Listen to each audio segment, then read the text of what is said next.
Mis hermanos, bendiciones, les habla Teo Hernández. Hoy en este día, mis hermanos, voy a compartirles el santo de hoy día. Vamos a hacer un poco diferente las cosas, comenzando con este día. Solamente les voy a compartir el santo. Más tarde les compartiré la palabra de Dios. Y así sucesivamente, mis hermanos, para que vayamos tomando en cuenta de que la historia del santo es muy importante. Y pues también la primera y la segunda lectura y el santo evangelio.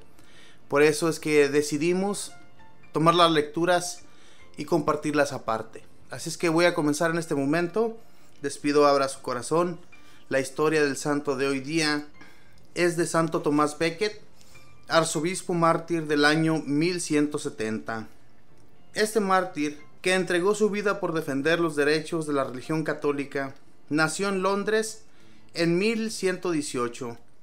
Era hijo de un empleado oficial y en sus primeros años fue educado por los monjes del convento de Merton.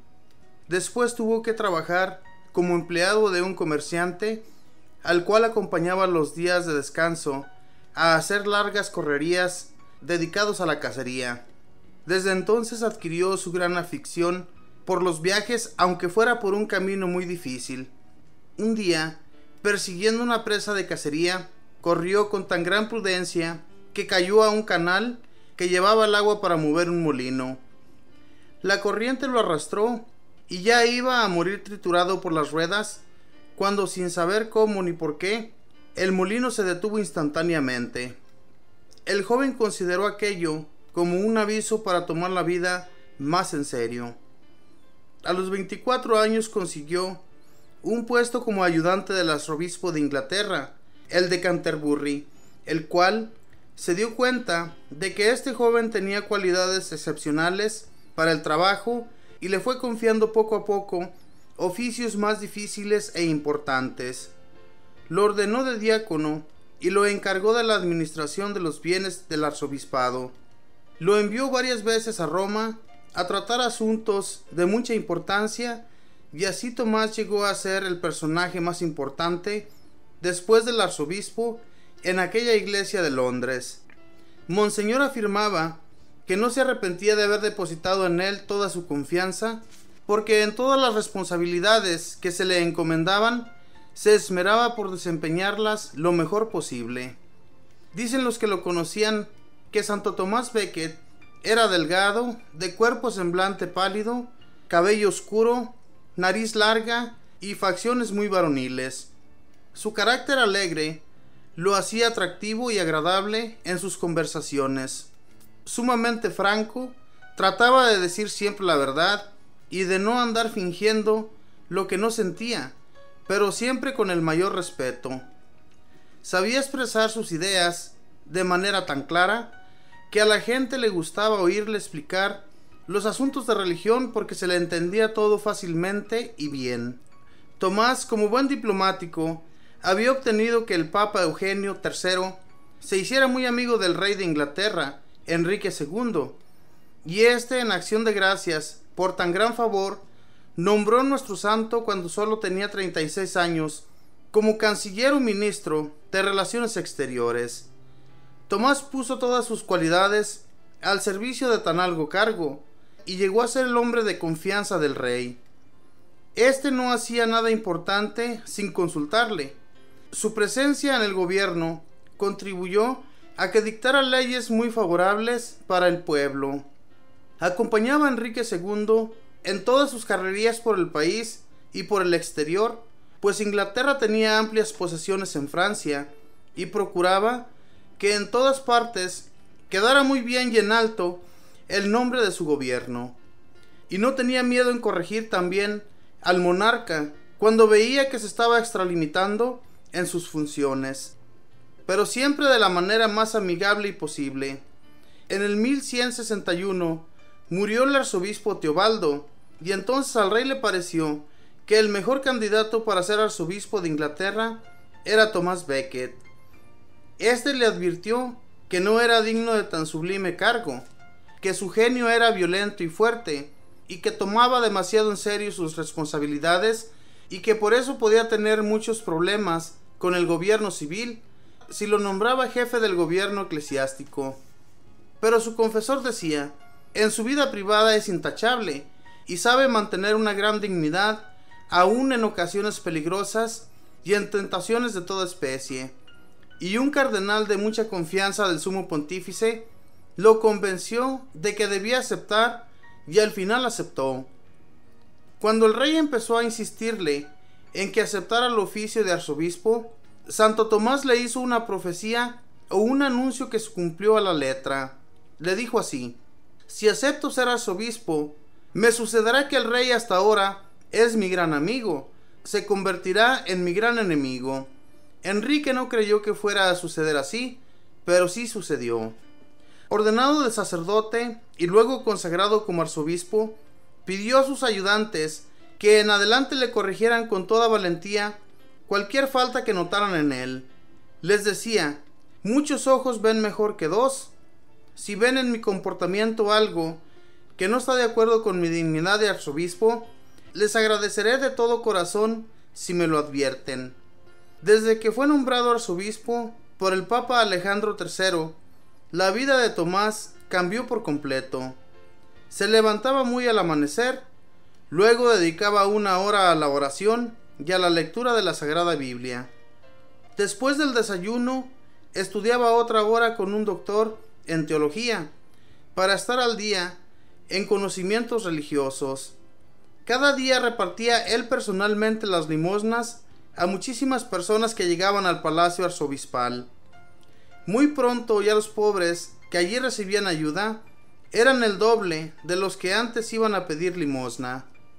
Cada día tenía algunos invitados a su mesa, pero durante la comida, en vez de música, escuchaba la lectura de algún libro religioso. Casi todos los días visitaba a algunos enfermos del hospital, examinaba rigurosamente la conducta y la preparación de los que deseaban ser sacerdotes, y a los que no estaban bien preparados o no habían hecho los estudios correspondientes, no los dejaba ordenarse de sacerdotes, aunque llegaran con recomendaciones del mismo rey. Tomás había dicho al rey, cuando éste le propuso el arzobispado: ya verá que los envidiosos tratarán de poner enemistad entre nosotros dos. Además, el poder civil tratará de imponer leyes que vayan contra la Iglesia católica, y no podré aceptar eso. Y hasta el mismo rey me pedirá que yo le apruebe ciertos comportamientos suyos, y me será imposible hacerlo. Esto se fue cumpliendo todo exactamente. Veamos cómo. El rey se propuso ponerles enormes impuestos a los bienes de la Iglesia católica.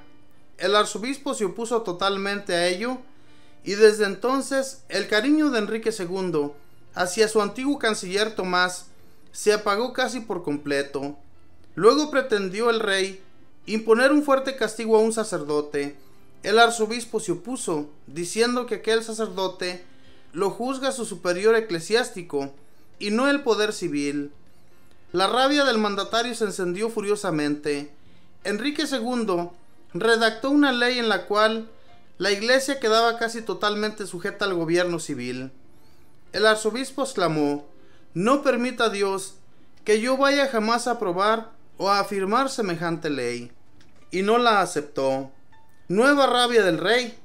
Enseguida, éste se propuso que en adelante será el gobierno civil quien nombrará para ciertos cargos eclesiásticos. Tomás se le opuso terminantemente. Resultado: tuvo que salir del país. Tomás se fue a Francia a entrevistarse con el Papa Alejandro III y pedirle que lo reemplazara por otro en este cargo tan difícil. Santo Padre, le dijo, yo soy un pobre hombre orgulloso. Yo no fui nunca digno de este oficio. Por favor, nombre a otro, y yo terminaré mis días dedicado a la oración en un convento. Y se fue a estarse 40 días rezando y meditando en una casa de religiosos. Pero el pontífice intervino y obtuvo que entre Enrique II y Tomás hicieran las paces. Y así volvió a Inglaterra. Sin embargo, el problema peor estaba por llegar. Después de 6 años de destierro, y cuando ya le habían sido confiscados por el rey todos sus bienes y los de sus familiares, el arzobispo Tomás regresó a Inglaterra el 1 de diciembre con el título de delegado del Sumo Pontífice. El trayecto desde que desembarcó hasta que llegó a su catedral de Canterbury fue una marcha triunfal. Las gentes aglomeradas a lo largo de la vía lo aclamaban. Las campanas de todas las iglesias repicaban alegremente y parecía que la hora de su triunfo ya había llegado. Pero era otra clase de triunfo distinta la que le esperaba en ese mes de diciembre, la del martirio. Como él mismo lo había anunciado, los enviados empezaron a llevar cuentos y cuentos al rey contra el arzobispo. Y dicen que un día, en uno de sus terribles estallidos de cólera, Enrique II exclamó: «No podrá haber más paz en mi reino mientras viva Becket. ¿Será que no hay nadie que sea capaz de deprimir a este clérigo que me quiere hacer la vida imposible?» Al oír semejante exclamación de labios del mandatario, 4 sicarios se fueron donde el santo arzobispo, resueltos a darle muerte. Estaba él orando junto al altar cuando llegaron los asesinos. Era el 29 de diciembre de 1170. Lo atacaron a cuchilladas. No opuso resistencia. Murió diciendo: «Muero gustoso por el nombre de Jesús y en defensa de la Iglesia Católica». Tenía apenas 52 años. Se llama apótesis la glorificación y gran cantidad de honores que se rinden a una persona. La noticia del asesinato de un arzobispo recorrió velozmente Europa, causando horror y espanto en todas partes. El Papa Alejandro III lanzó excomunión contra el rey Enrique, el cual, profundamente arrepentido, duró 2 años haciendo penitencia y en el año 1172 fue reconciliado otra vez con su religión y desde entonces se entendió muy bien con las autoridades eclesiásticas. El mártir Tomás consiguió después de su muerte esto que no había logrado obtener durante su vida. 3 años después, el sumo pontífice lo declaró santo a causa de su martirio y por los muchos milagros que se obraban en su sepulcro. 2 personajes con nombres de Tomás ocuparon el cargo de canciller en Inglaterra, junto con 2 reyes de nombre Enrique, y ambos fueron martirizados por defender a la Santa Iglesia Católica. Santo Tomás Becket, martirizado por deseos de Enrique II, y Santo Tomás Moro, martirizado por orden del limpio rey Enrique VIII. Quiera Dios que todos los hijos de la Santa Iglesia Católica, en todos los sitios del mundo, prefieran perder bienes, dignidad y hasta la propia vida, con tal de pertenecer fieles a nuestra santísima religión hasta la muerte. Esta fue la historia de Santo Tomás Becket, hombre que ya era destinado para el servicio de Dios. Desde el principio, cuando sirvió al rey como canciller, hizo su trabajo excelentísimamente. Después, el mismo rey le dice a Santo Tomás Becket que el puesto que va a dejar el obispado no hay otro que lo pueda llevar a cabo mejor que él, o sea, Tomás. Y Tomás le dice al rey que cuando él esté de obispo no le va a gustar mucho al rey, porque él se va a oponer a muchas cosas que el mismo rey va a querer proponer a la Iglesia Católica. Y así fue. Propuso muchas cosas el rey, de las cuales el gobierno tenía que hacerse cargo y no la Iglesia Católica. Y allí sí que el obispo, Santo Tomás Becket, le dijo que de ninguna manera iba a aceptar tales cosas. No le aceptó ni firmó nada por quedar bien con el rey y al último mal con Dios. A veces, si nos damos cuenta, al igual que como nos dicen las Sagradas Escrituras, cuando tenemos 2 patrones y queremos quedar bien con uno, quedamos mal con el otro. Pero en este caso, Santo Tomás Becket, él quiso quedar bien con Dios y no con el gobierno. Aquí el rey se enfureció tremendamente, que él mismo exclamó esas palabras, que si no habría alguien quien pudiera acabar con Santo Tomás Becket. Y estos 4 sicarios salen para matarlo. Lo matan y fíjense bien, gracias a eso, este rey y los segundos reyes después de este hacen siempre el bien por la Iglesia Católica. Siempre tienen paz entre ellos. Es algo excepcional que gracias a esto Tuvo que suceder una muerte para que esto se llevara a cabo.